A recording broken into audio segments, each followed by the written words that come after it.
இல்லை அது கட் பண்ணிட்டாங்களா? நீங்க பேசும்போது இல்ல எல்லாரும் பேசும்போது அப்படிதான் இருக்கு. தொடர்ந்து மாநில அரசினுடைய உரிமைகள் எல்லாம் பறிக்கப்படுகிறது. அதை மீட்டெடுப்பதற்காக தான் இந்தியாவின் எல்லா மாநிலங்களுக்கும் சேர்த்து இது போன்ற ஒரு தீர்மானத்தை நாங்கள் கொண்டு வந்திருக்கிறோம் அப்படின்னு சொல்லிட்டு முதலமைச்சர் சொல்றாரு. அதாவது அவங்க சொல்லப்பட்ட கருத்து நீட் தேர்வு வர முடியாதுன்னே தெரியும்.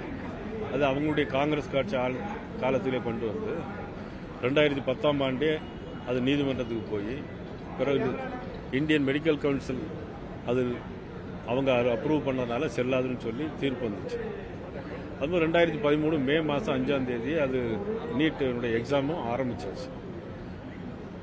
மாண்புமிகு பாரத பிரதமர் நரேந்திர மோடி அவர்கள் 2014ஆம் ஆண்டு தான் ஆட்சிக்கு வரும். அதுக்கு முன்னே எல்லாமே இருக்கு. ஆக இது எந்த வகையில் பாரதிய ஜனதா கட்சி மாநில சுயாட்சியை பறிக்க முடியும்? ஒன்று உண்டா இல்லையா? உள்ள பேசுறப்ப மேடம் ஜெயலலிதா நீட் தொடர்பாக பேசிட்டு விஷுவல் கிடைக்கல. என்ன பேசுறீங்க சார்? இல்ல அது கட் பண்ணிட்டாங்களா? அப்படியா? எல்லாம் நீங்க பேசும்போது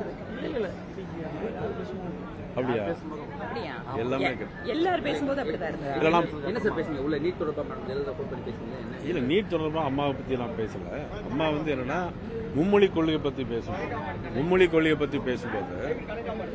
அன்னைக்கு முதலமைச்சராக இருந்த அம்மா அப்போ எதிர்கட்சி காங்கிரஸ் கட்சியை சேர்ந்த கோபிநாத், ஓசூர் எம்எல்ஏ கோபிநாத், அவங்க என்ன கேட்டாங்கன்னா, இப்படி தமிழ்நாட்டில் தெலுங்கு பேசுறவங்க எங்களுக்கு நிறைய பேர் இருக்கிறாங்க, அங்கே தெலுங்கு பள்ளிக்கூடங்கள் வேணும், எங்கள் பிள்ளைகள் படிக்கணும் அப்படி கேட்டாங்க.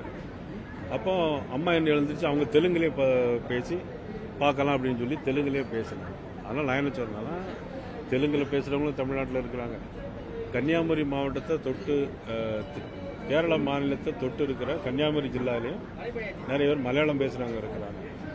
மும்மொழி கொள்கையில் இன்னைக்கு இந்திய திணிக்கிறன்னு நீங்கள் தான் சொல்கிறீங்க. ஆனால் அவங்க இந்திய மொழிகள் ஏதாவது ஒரு மொழி எடுத்து படித்தா போகிறோங்கிறது தான் நியூ எஜுகேஷன் பாலிசி. அதனால நீங்கள் ஏதாவது ஒரு மொழி எடுத்து படிங்கன்னு தான் அதை நாங்கள் அதுக்காக நான் அதை சொன்னேன். ஆமாம், அவங்க ஒரு வருஷம் விலக்கு கேட்டிருந்தாங்க. அதாவது எங்கள் தமிழ்நாட்டு மாணவர்கள் எங்கள் பிள்ளைகள்லாம் இன்னும் ப்ரிப்பேர் ஆகலை, அதனால் ஒரு வருஷம் நீங்கள் விதி விலக்கு வேணும் அப்படின்னு சொல்லி கேட்டிருந்தாங்க. இந்த நீட் விவாதம் வரும்போதெல்லாம் 2010 காங்கிரஸ் ஆட்சி தான் கொண்டு வரப்பட்டது அப்படிங்கிற ஒரு கருத்தை தொடர்ந்து முன்வைக்கும் போது காங்கிரஸ் எங்க ஆட்சியில் கொண்டு வரப்படல, நிறைவேற்றப்படலை அப்படிங்கிற ஒரு கருத்தையும் தொடர்ந்து சொல்லிட்டு வராங்க. அப்போ யார் பிரைம் மினிஸ்டர் இருந்தாங்க? அப்போ அவங்க தானே பிரைம் மினிஸ்டர் இருந்தாங்க. பிறகு எப்படி அவங்க இல்லைன்னு சொல்ல முடியும்? தவிர்க்க முடியாத தம்ப்நெயில்ஸ், கலக்கலான கண்டென்ட்ஸ், சினிமாவும் சீரியஸ் பிரச்சனைகளும், சும்மாவே ராம் சரண் தளபதி விஜய் எப்படா பெரிய கலகலப்பும் கைகலப்பும். Me too love you. Thank you. அவர்களை மாஸ் ஏத்துறது ஏற்ற தெரிக்குதுனாலே டன் தான். பிரேக்கே இல்லாமல் பிரேக்கிங் நியூஸ் சொல்லும் தந்தி டிவி ஆப். இன்ஸ்டா தலைமுறை வரை இறங்கி அடிக்கும் தந்தி டிவியின் டிஜிட்டல் எக்ஸ்க்ளூசிவ்.